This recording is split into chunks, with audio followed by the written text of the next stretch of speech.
First contact in the dark. The void between stars held many secrets, but Commander Sarah Chen never expected to find one quite like this.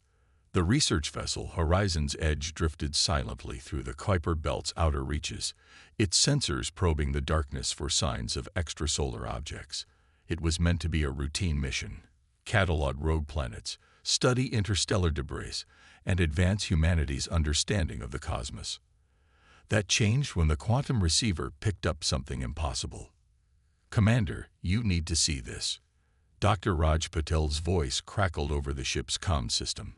His usual composed demeanor had given way to barely contained excitement. "The QR array is detecting coherent signals from beyond the heliopause." Sarah was already moving, pushing off from her desk with practiced ease. In the low gravity of the ship's rotating habitat ring, she glided smoothly through the corridors. Natural phenomenon. Negative. The pattern is too regular, too complex. This is artificial. And it's not using any known transmission method. The science lab was a cramped space filled with holographic displays and humming equipment. Raj didn't look up from his station as Sarah entered, his dark eyes fixed on streams of data flowing across his screens. Another scientist, Dr. Emma Larson, worked furiously at a neighboring terminal. "Show me," Sarah ordered, anchoring herself to a handrail. The main display lit up with a visualization of the signal. It pulsed with an otherworldly rhythm, clusters of data points forming and dissolving in patterns that seemed to defy conventional physics. Sarah had seen many things during her 15 years in deep space research, but nothing like this. "It's being transmitted through quantum entanglement," Emma explained, her Swedish accent more pronounced with excitement. "The signal itself exists simultaneously at the point of origin and here. There's no light speed delay." "That's impossible," Sarah said automatically, even as she watched the evidence before her. "No one has that technology. Even our best QE systems can only handle simple binary transmissions." "No one human has that technology," Raj corrected. "Commander, this has to be alien in origin. And look at this pattern here." He highlighted a recurring sequence in the data stream. "It's repeating at regular intervals, with slight variations each time. Classic signs of a distress signal." Sarah felt the weight of the moment settle onto her shoulders. Humanity had long wondered if they were alone in the universe. Now their first contact might be a cry for help. "Can you determine the point of origin?" Emma nodded, pulling up a stellar map. "The quantum signature suggests it's coming from a point approximately 40 light-years from Earth, in the direction of the Ophiuchus constellation." "But Commander," she hesitated, "the signal is degrading. Whatever method they're using to maintain quantum coherence at this scale, it's failing." "How long?" "At the current rate of decay, maybe 72 hours before it collapses completely." Sarah pushed away from the handrail, floating to the center of the lab. "Raj, keep working on decoding the signal. Emma, I want everything you can tell me about the origin point. I need to contact Earth Command." As she made her way to the communications center, Sarah's mind raced with implications. Humanity had only recently achieved reliable interplanetary travel. Their first steps into the wider galaxy had been cautious, limited by technology and their own inexperience. Now, someone out there was calling for help using technology far beyond human capabilities. The response from Earth Command came faster than she expected. Perhaps they'd already detected the signal themselves. General Helena Martinez's hologram flickered to life in the comm room, her expression grave. "Commander Chen, I assume you're calling about the quantum signal." "Yes, General. We've confirmed it's artificial in nature and appears to be a distress call. Request permission to investigate." The general was silent for a long moment. "You should know that you're not the only ones who picked this up. Every major space agency on Earth detected it simultaneously. The Security Council is already in emergency session. With respect, General, we don't have time for committees. The signal is degrading. In 3 days, we might lose our only chance to make first contact and potentially help the species in need. And if it's a trap, we know nothing about what's out there, Commander." Humanity might not be ready for this. Sarah straightened, her voice firm. General, everything we know about space exploration came from taking calculated risks. If someone out there needs help and we have the capability to respond, don't we have an obligation to try? The Horizon's Edge is the most advanced research vessel in the fleet. We're already beyond the heliopause. We can do this. Another long pause. Sarah could almost see the wheels turning behind the general's eyes. Finally, Martinez nodded. You have provisional authorization to investigate, Commander, but proceed with extreme caution. If you encounter any signs of hostile intent, you are to withdraw immediately. Understood. Yes, General. Thank you. And Sarah. The General's use of her first name caught her attention. Whatever you find out there, remember that you're representing all of humanity now. Make it count. The transmission ended, leaving Sarah alone with her thoughts. She activated the ship-wide comm. All hands, this is the commander. Plot a course for the Ophiuchus constellation. We have a rescue mission to perform. As the Horizon's Edge's engines hummed to life, Sarah looked out at the distant stars. Somewhere out there, someone was asking for help. Whether they were ready or not, humanity was about to step onto the galactic stage. She could only hope they were up to the challenge. In the science lab, the alien signal continued its haunting pulse, counting down the hours until their window of opportunity closed forever. The price of mercy. The Horizon's Edge sailed through the darkness between stars, its experimental quantum drive pushing the boundaries of human engineering. 3 weeks had passed since they'd first detected the alien distress signal, and each day brought them closer to its source. Though the original quantum transmission had collapsed as predicted, they'd managed to record enough data to maintain their course. Commander Sarah Chen stood in the ship's observatory, watching unfamiliar stars streak past the reinforced windows. The ship's AI had mapped their trajectory through this unexplored region of space, but something about the pattern seemed wrong to her experienced eye. Commander, Emma's voice came through the comm. We're detecting some unusual gravitational readings ahead. You might want to see this. In the science lab, Emma and Raj had transformed their wall of displays into a 3-dimensional map of local space. What Sarah saw made her breath catch. The stars ahead of them were moving in ways that defied natural law. It's artificial, Raj explained, manipulating the display. Someone's bending space-time on a massive scale. The distortions are creating a kind of hidden pocket in reality. A cloaking field?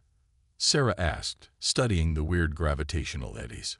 More like a dimensional fold, Emma corrected. Whoever these aliens are, they've found a way to tuck themselves slightly out of phase with normal space. That's probably why no one's ever detected them before. Sarah felt a chill run down her spine. They were about to make contact with a civilization capable of manipulating the fabric of reality itself. Can we penetrate it? Raj nodded slowly. The quantum drive gives us a unique advantage. Since it already operates partially outside normal spacetime, we might be able to slip through their dimensional barrier. But, Commander, he hesitated. We have no idea what's on the other side. Options. We could send a probe first, Emma suggested. But given the nature of the fold, there's no guarantee we'd be able to maintain contact with it. Sarah straightened her shoulders. No. If someone in there needs help, we can't afford to waste time. Take us in. The next hour was tense as they approached the edge of the distortion.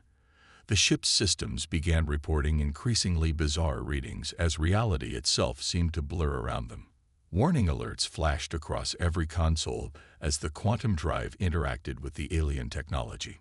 Dimensional breach in 3, 2, 1. Raj counted down. The universe twisted.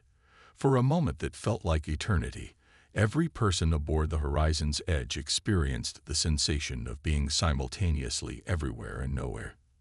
Then, with a flash of impossible colors, they emerged into somewhere else. Sweet mother of science, Emma whispered.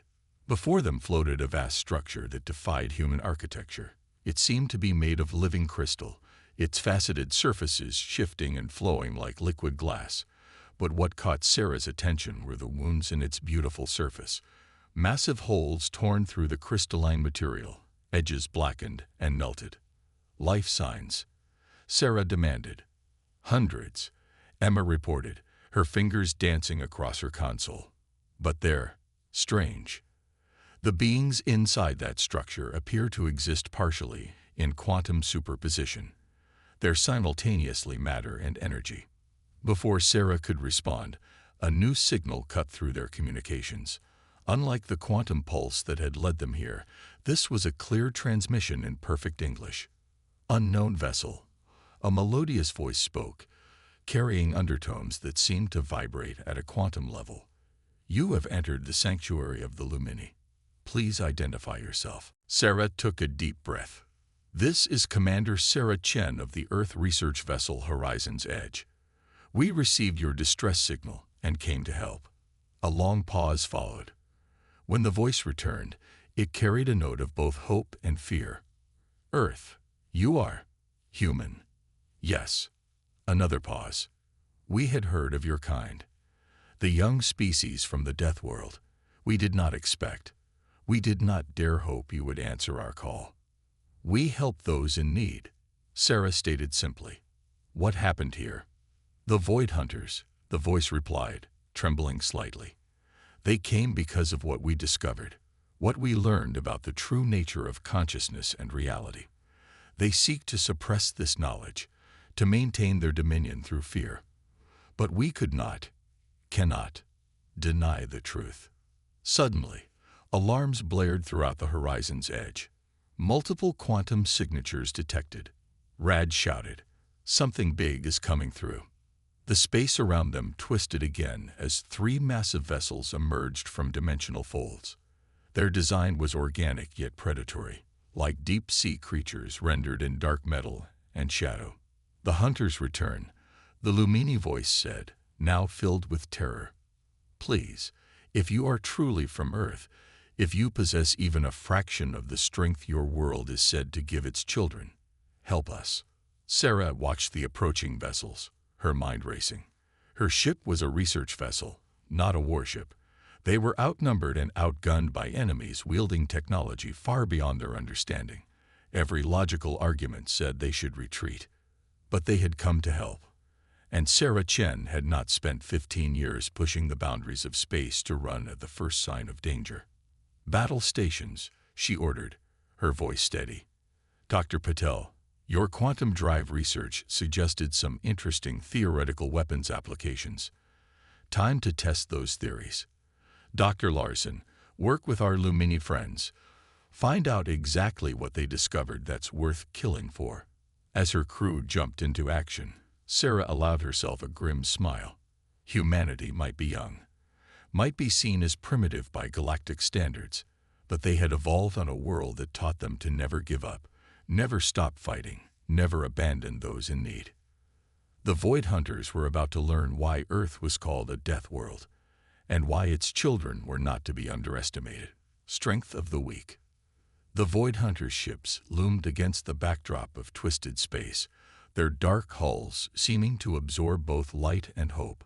Inside the Horizon's Edge, Commander Sarah Chen watched tactical displays light up with warnings as the enemy vessels powered up weapons she couldn't even begin to comprehend. They're charging something that's causing local space-time to collapse in on itself, Raj reported, his voice tense but controlled. Whatever they're about to fire, it'll tear us apart at the quantum level. Time to show them some human ingenuity, Sarah responded. Execute Protocol Pandora. Raj's fingers flew across his console. The quantum drive that had brought them here began to pulse in a new rhythm, sending ripples through reality itself. It wasn't designed as a weapon, but humans had a long history of repurposing tools in creative ways.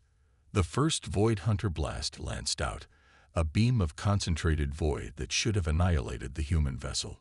Instead, it splashed against a field of quantum uncertainty that Raj had created by inverting their drive's containment field. The deadly energy dispersed, finding itself unable to collapse what was already existing in multiple quantum states. "It worked," Emma exclaimed, then quickly added, "But the drive can't take much more of this. We're pushing it way beyond safety limits." Typical human engineering. Sarah allowed herself a small smile. Built with just enough safety margin to be dangerous. Open a channel to the Lumini. The crystalline beings responded immediately, their quantum-resonant voice carrying new undertones of astonishment. "You survived their void lance. Impossible. We're full of surprises. But we need to know, what exactly did you discover that makes them so afraid? What truth is worth all this destruction?" There was a pause, filled only by the sound of alarms as the Void Hunters prepared another attack. When the Lumini spoke again, their voice carried weight of revelation. "We discovered that consciousness itself is quantum in nature, that all sentient beings are connected through quantum entanglement at the deepest level. The Void Hunters built their empire on the belief that some species are inherently superior, meant to dominate. Our discovery proves that all consciousness is fundamentally the same, merely expressed through different physical forms." Sarah processed this as she watched the enemy ships maneuver for another attack. So they're not just trying to suppress a scientific discovery. They're trying to maintain their entire power structure. Correct. If other species learned this truth, their control through fear would collapse. Sarah finished. She turned to Emma. "Dr. Larson, could we use this? Something about quantum consciousness and our drive." Emma's eyes lit up with sudden understanding. "The quantum drive, it doesn't just move the ship through space. It moves our conscious observation of where we are. If the Lumini are right about consciousness being quantum entangled." She turned to her console, working furiously. The ship shuddered as another void lance struck their failing defenses. "Whatever you're planning, do it fast," Raj warned. "Drive containment is critical." "Commander," Emma looked up, her expression both excited and terrified. "We can use the quantum drive to broadcast our consciousness, our human consciousness, shaped by millions of years of evolution on a death world. Show them exactly what they're facing." Sarah understood immediately. Humans had evolved on a planet that tried to kill them every day, developing not just physical strength but mental fortitude, creativity, and an unshakable will to survive. If consciousness was quantum in nature, perhaps they could share that evolutionary legacy. "Do it." Emma and Raj worked in perfect sync, rerouting power and rewriting code on the fly. The quantum drive's hum changed pitch, rising to a sound that seemed to vibrate in the space between thoughts. The effect was instantaneous and overwhelming. Every being within range, human, Lumini, and Void Hunter alike, suddenly shared in millions of years of human evolutionary memory. They felt the terror and triumph of ancient humans facing predators with nothing but sharpened sticks. The determination of prehistoric tribes surviving ice ages through cooperation and innovation. The relentless drive that took humanity from caves to the stars. Through their shared quantum consciousness, the Void Hunters experienced firsthand why Earth was called a death world and why its children had survived anyway. The enemy ships' attacks faltered. Their formations broke as their crews reeled from the psychic backwash of human evolutionary experience. Sarah didn't waste the opportunity. "Target their drive systems," she ordered. "Let's show them another human trait, mercy." Precisely aimed shots from the horizon's edge's conventional weapons struck the Void Hunter ships, disabling their ability to flee through dimensional folds without destroying them completely. In the aftermath of the shared consciousness experience, there was no resistance. "Signal from the lead Hunter vessel," Raj reported, surprise evident in his voice. "They're surrendering." Sarah nodded. They had won not through superior technology or overwhelming force, but by sharing the very thing that made humanity unique, their unrelenting drive to survive, to protect, to overcome any obstacle through creativity and sheer determination. As the Lumini began broadcasting the truth about quantum consciousness to the galaxy at large, Sarah reflected that perhaps this was why Earth had evolved as it did. not to create conquerors, but defenders, not to dominate through fear, but to protect through strength and innovation. The galaxy was about to change, and humanity would help guide that change, not through force, but through the same qualities that had allowed them to survive their death world: adaptability, creativity, and an unwavering desire to help others survive too. The truth beneath. The crystalline structure of the Lumini sanctuary glowed with renewed energy as repair processes began, its living architecture slowly healing the wounds inflicted by the Void Hunters. Inside one of its pristine chambers, Commander Sarah Chen sat with representatives from both the Lumini and, surprisingly, the Void Hunters themselves. The Hunter delegate, a being of shifting shadows and sharp angles named Vexthor, spoke with what humans would recognize as shame. For millennia, we believed our mastery of void technology made us superior. We thought our ability to manipulate reality itself gave us the right to rule. And now, Sarah asked, watching the play of quantum possibilities across the Hunter's form. Now we understand that we were wrong at the most fundamental level. Vexthor's form rippled.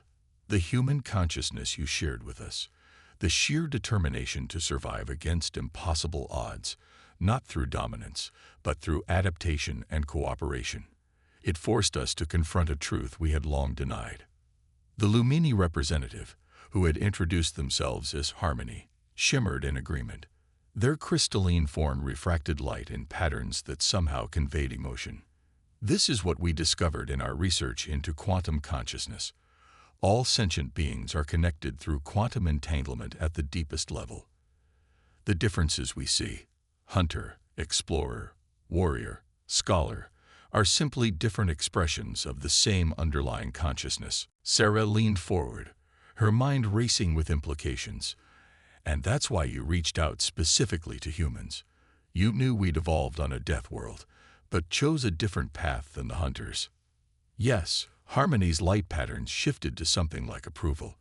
Your species faced the same brutal evolutionary pressures that shaped the hunters, yet you developed empathy alongside strength, cooperation alongside competition. You proved that surviving a death world doesn't mean becoming death itself. On the horizon's edge, Emma and Raj worked tirelessly with both Lumini and Hunter scientists, studying the data from their quantum consciousness broadcast.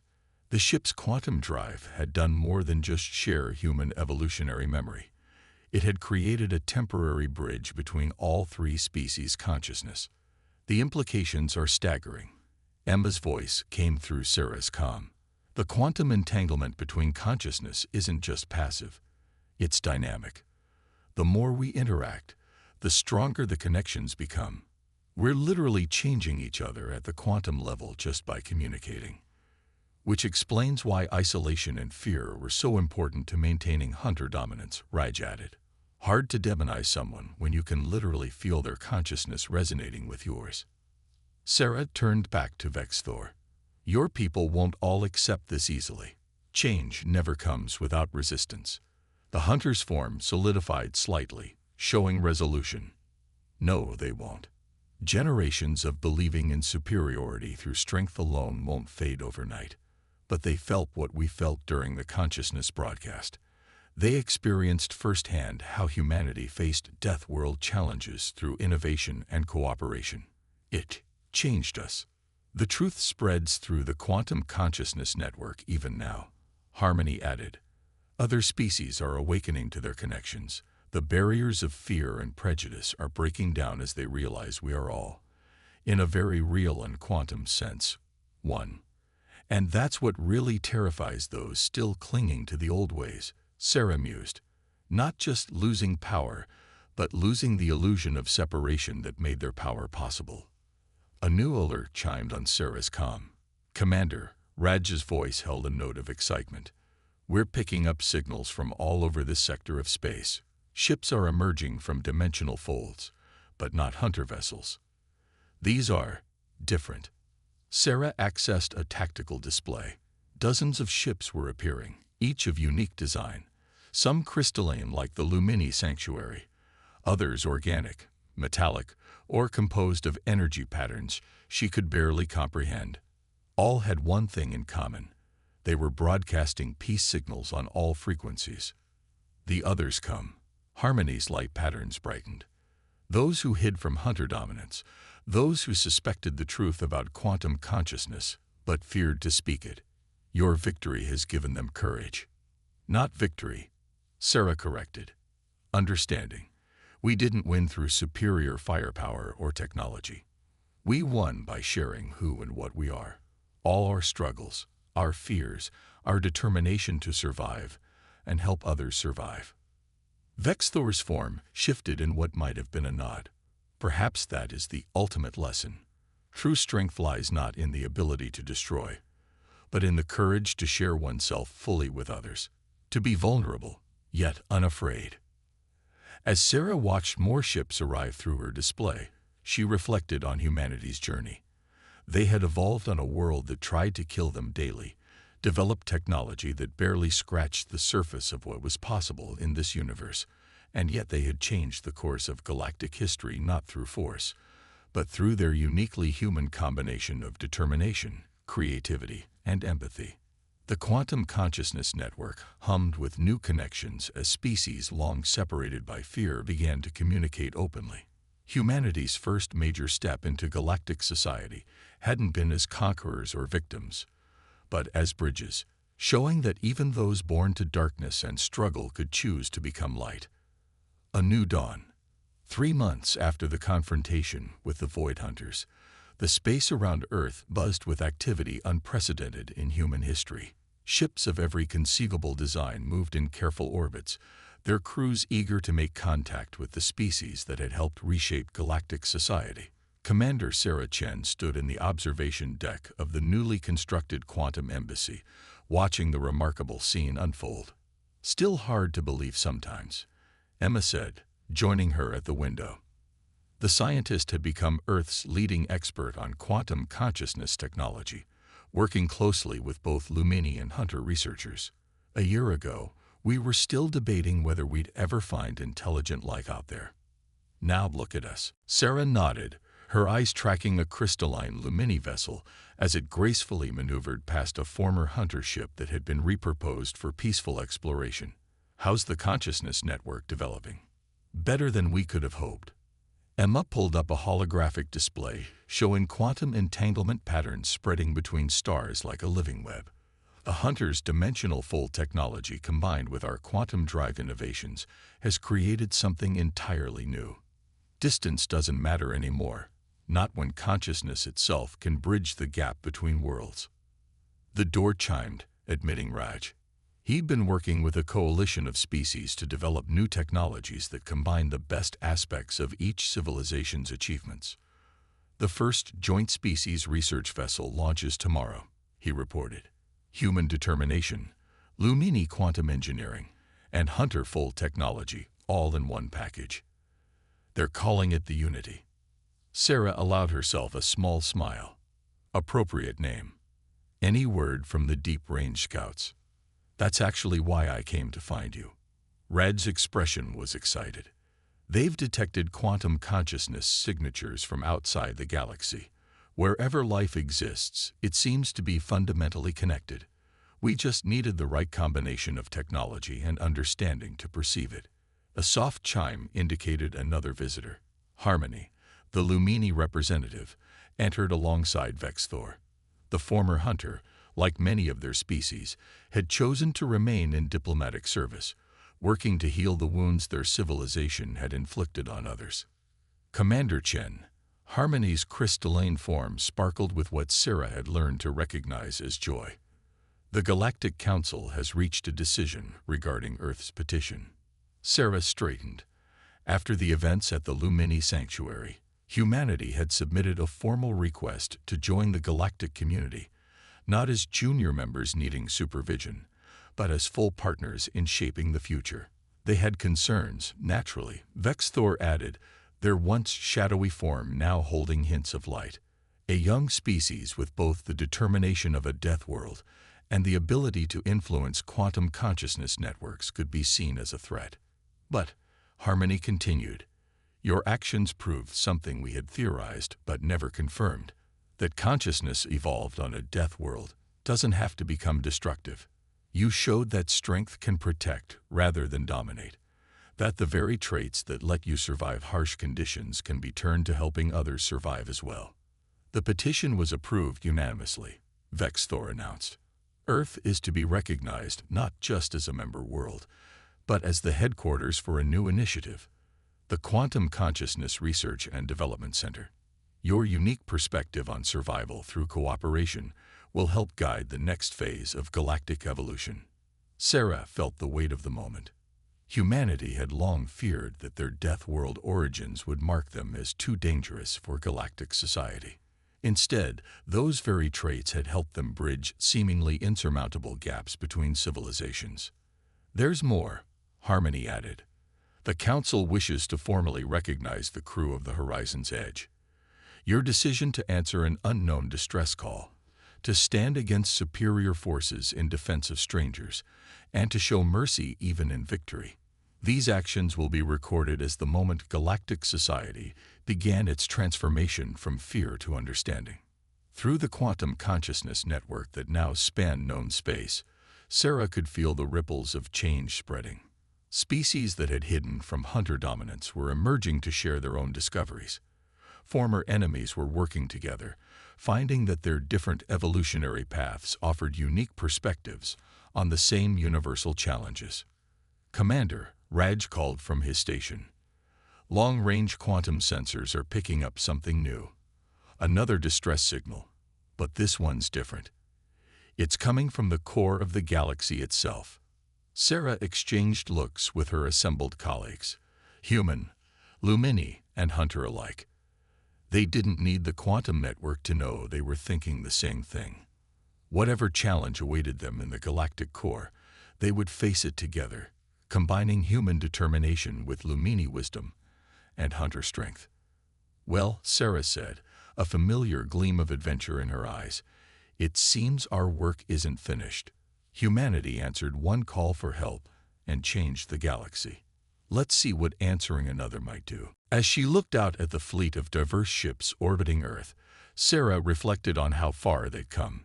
Humanity had emerged from their death world not as conquerors or victims, but as something far more important, proof that evolution in harsh conditions could produce not just strength, but wisdom, not just survival instincts, but the deep-seated need to help others survive as well. The galaxy was entering a new age of cooperation and discovery, and humanity, once feared for their death world origins, would help lead the way, not through dominance, but through the very traits that had allowed them to survive their harsh cradle: determination, innovation, and the unshakable belief that together, any challenge could be overcome. The Quantum Consciousness Network hummed with possibility as ships from a dozen species prepared for their next joint mission. In the end, humanity's greatest contribution to galactic society hadn't been their technology or their strength, but their demonstration that the traits needed to survive a death world could be turned toward making sure no one in the galaxy ever had to face death alone again.